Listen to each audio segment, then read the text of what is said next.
লিখে রাখছেন কেউ? খুবই সংখ্যায় কম হবে। আমি একটা রিসার্চের কথা বলি। আমেরিকার একটা রিসার্চে দেখা গেছে, এরকম একটা সেমিনারে বলা হয়েছে যে কে কে ক্যারিয়ার নির্ধারণ করেছেন, কে কে লক্ষ্য নির্ধারণ করেছেন। ঠিক আছে, এই লক্ষ্য নির্ধারণতে জিজ্ঞেস করা হয়েছে যে হাত উঠাইছে কয়েকজন নির্ধারণ করেছে, তারপর বলা হয়েছে লিখে রেখেছেন কয়জন, খুবই কম। তো ভবিষ্যতে কয়েক বছর পরে, 20 বছর পরে, 15 বছর পরে দেখা গেছে যারা যারা ক্যারিয়ার লিখে রেখেছে, লক্ষ্য নির্ধারণ করে লিখে রেখেছে, তারাই সফল হয়েছে, তারা বড় বড় পর্যায়ে গিয়েছে। তো আপনাদের কাছে আমার প্রথমে আহ্বান থাকবে, আপনারা আজকে গিয়ে কে কি হতে চান সেটা লিখে রাখবেন, মনে থাকবে পড়ার টেবিলের সামনে লক্ষ্য নির্ধারণ করে রাখবেন।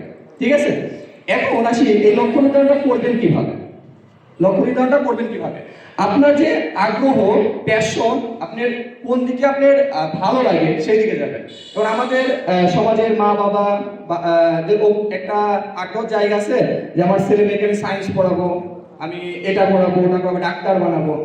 কিন্তু দেখবেন যে আপনার প্যাশনটা কোথায়, আপনি কি হতে চান, আপনার কোন দিকে টানে, আপনি কোনটা ভালো করবেন সেটা আপনি বুঝবেন। আপনার বাবা আপনার উপর চাপাই দিচ্ছে, আপনি সেদিকে যাওয়ার প্রয়োজনে আপনার প্যাশন কোন দিকে যায় সেইটার উপর ডিপেন্ড করে আপনি একটা লক্ষ্য নির্ধারণ করবেন।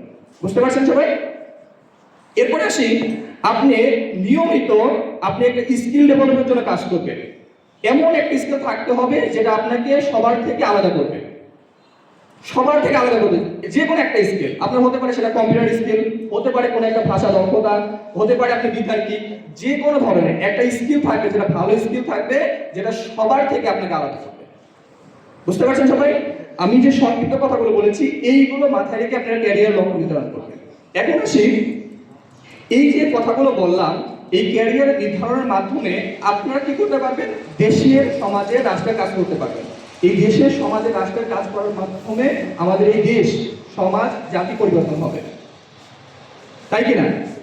তাহলে আপনাদের কাছে আমাদের আহ্বান থাকবে যে এই আপনারা আপনাদের ক্যারিয়ার গঠনের মাধ্যমে সমাজের সর্বস্তরে আহরণ করে এবং সমাজকে, দেশকে পরিবর্তন করবেন। আমি কর্তৃপক্ষকে ধন্যবাদ জানিয়ে আমি আমার বক্তব্য শেষ করছি। ধন্যবাদ সবাইকে।